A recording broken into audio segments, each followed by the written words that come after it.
कहते हैं कि जगन्नाथ कलयुग की देवता है और कोई कहता है कि प्रभु जगन्नाथ युग युग से है। और यहाँ जगन्नाथ जी की पुरी में कुछ ऐसे अद्भुत चीज है जिस चीज को साइंस ने समझ नहीं पाया और ना समझा पाया। इसीलिए कहते हैं कि लॉर्ड ऑफ द यूनिवर्स यानी जगत की नाथ प्रभु जगन्नाथ यहाँ पे हवा के उल्टी दिशा में झंडा लहराता है।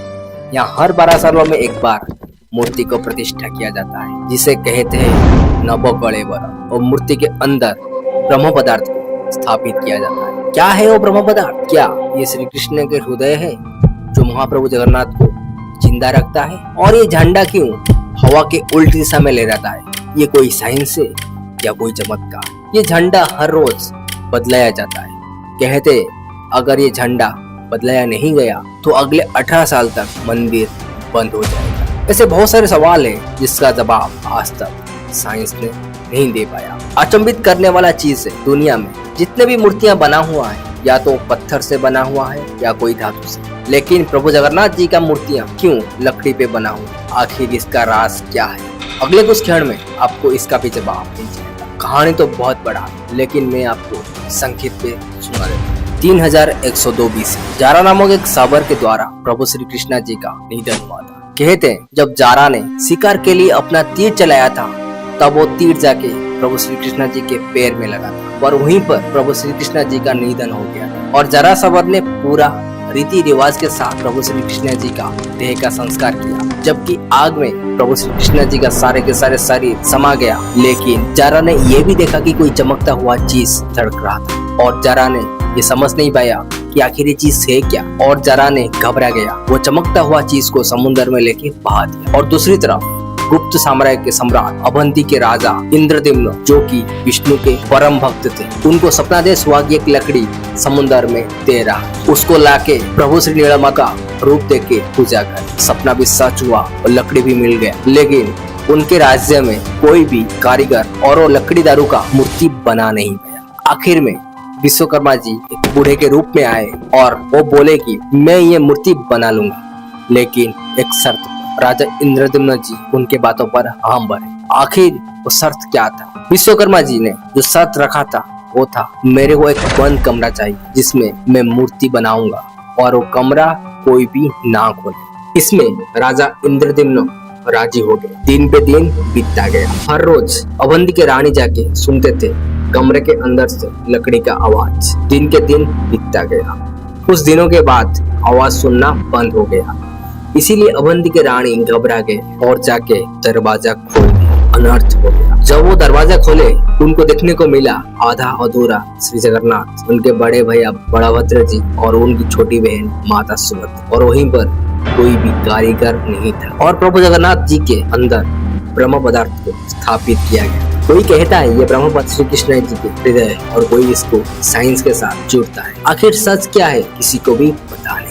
यहाँ पे हम थोड़ा साइंस का भी सुन लेते हैं। आर्कोलॉजिस्ट प्रवीण मोहन कहते हैं कि ये कोई नॉर्मल ह्यूमन हार्ट नहीं है, ये एंशिएंट एडवांस टेक्नोलॉजी का जीता जागता सबूत है। ये जो डिवाइस या हार्ट है ये एनर्जी ट्रांसमिट करता है। और प्रवीण मोहन ये भी कहते हैं कि ये एक आर्क रिएक्टर है। अगर आपको पता नहीं है कि आर्क रिएक्टर क्या होता है, मैं आपको ये बता दूं। अगर आपने आयरन मैन मूवी देखा होगा तो उसमें आयरन मैन की चेस्ट में जो एक डिवाइस लगा हुआ होता है वही आर्क रिएक्टर है, और उस आर्क रिएक्टर से आयरन मैन को अनगिनत शक्ति मिलता है। और हम ये जानते हैं कि stone and metals are good conductor of electricity and wood is the bad conductor of electricity. इसीलिए महाप्रभु जगन्नाथ का मूर्ति लकड़ी में बनाया जाता है और हर 12 सालों में भगवान की नया मूर्ति बनाया जाता है और ब्रह्म परिवर्तन भी किया जाता है। प्रवीण कहते हैं कि ये डिवाइस इतना एनर्जी ट्रांसमिट करता है ये लकड़ी दुर्बल हो जाता है और इसीलिए उसको बदलने की जरूरत होता है। और इसे बदलने की भी विधि भी अनोखी। जिस दिन यह विधि किया जाता है उस दिन मंदिर में भक्तों का प्रवेश एकदम निश्चित है। पूरी शहर की बिजली काट दिया जाता है।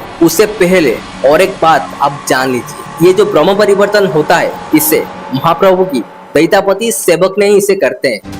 उनके आंखों में पट्टी बांध दिया जाता है और हाथों में ग्लोव्स पहनाया जाता है। कहते हैं कि जो अपने आंखों से ब्रह्म को देख लेगा उसी समय ही उसका मौत तय है। जिन जैतापति सेवक ने इस विधि किया है उन्होंने बताया है कि वो तो कभी ये चीज को देखे नहीं है, लेकिन हाथों से पकड़ते टाइम वो महसूस किया कि एक एनर्जेटिक चीज है। उनको ऐसा लगता है कि वो कोई जिंदा खरगोश अपने हाथ से पकड़ लिया। हालांकि आज तक कोई बता नहीं पाया आखिर ये ब्रह्म पदार्थ है क्या। आज भी ये एक अनसॉल्व्ड मिस्ट्री होके रह गया है। आपका नॉलेज के लिए मैं आपको ये बता दूं, जो झंडा है उसको पतित पावन बोलते हैं और जो चक्र मंदिर के ऊपर लगा हुआ है उसको नीला चक्र बोलते हैं। और ये झंडा पे फिजिक्स का कोई भी लॉ काम नहीं करता, क्योंकि आपको पता है हवा जिस दिशा में बहता है झंडा उस दिशा में लहरना चाहिए। लेकिन यहाँ पे कुछ अलग ही है, यहाँ पे झंडा हवा के विपरीत दिशा में लहराता है। ये हुआ ना चमत्कार। यहाँ पे मैं आपको और कुछ चीज बताना चाहता हूँ, शायद आपको कोई बताया हो। महाप्रभु जगन्नाथ के मंदिर जिस एरिया में आता है उस एरिया को no flying zone deputy general of civil aviation यानी डीजीसीए ने घोषित किया है और मंदिर के ऊपर कोई भी एरोप्लेन फ्लाई नहीं करता। अचंभित करने वाला बात यह है कि मंदिर के ऊपर कोई भी पंछी ना उड़ता है ना नीला चक्र के ऊपर बैठता है। और मालिका में ये भी लिखा गया, अगर कोई भी पंछी मंदिर के ऊपर बैठेगा तब प्रलय आएगा, और वही ही हुआ है। और जब जब पंछी नील चक्र के ऊपर बैठा है तब तब प्रलय आया है। तो चलिए और एक चमत्कार की तरफ बढ़ते हैं। आप सभी जानते हैं कि जगन्नाथ मंदिर में महाप्रसाद बनाया जाता है और सभी भक्तों में बांटा जाता है। कितने भी भक्त महाप्रसाद कितने भी सेवन करें, महाप्रसाद कभी कम नहीं पड़ता है ना कभी वेस्ट होता है। कहते हैं कि महाप्रसाद को खुद महालक्ष्मी ने अपने हाथों से बनाते। खुद इसका सबूत भी है। लकड़ी के आग में एक के ऊपर एक इसे 7 मिनट का बर्तन रख महाप्रसाद बनाया जाता है। साइंस कहता है और हम ये भी जानते हैं कि निचले वाला बर्तन का प्रसाद पकना चाहिए, लेकिन यहाँ पे वैसा नहीं होता है। यहाँ पे सबसे अंत में पकने वाला प्रसाद यानी सबसे ऊपर वाला बर्तन का प्रसाद पहले पकता है। ये चमत्कार नहीं है तो और क्या है। पूरी श्री मंदिर का इतिहास बहुत दर्दनाक रहा। इस मंदिर को तोड़ने के लिए नॉन हिंदू राजाओं ने बहुत बार कोशिश की। इतिहास कहता है कि कड़ा पहाड़ ने श्री मंदिर को तोड़ने के लिए बहुत बार हमला किया। प्रभु जगन्नाथ की कृपा से कुछ बिगाड़ नहीं पाया।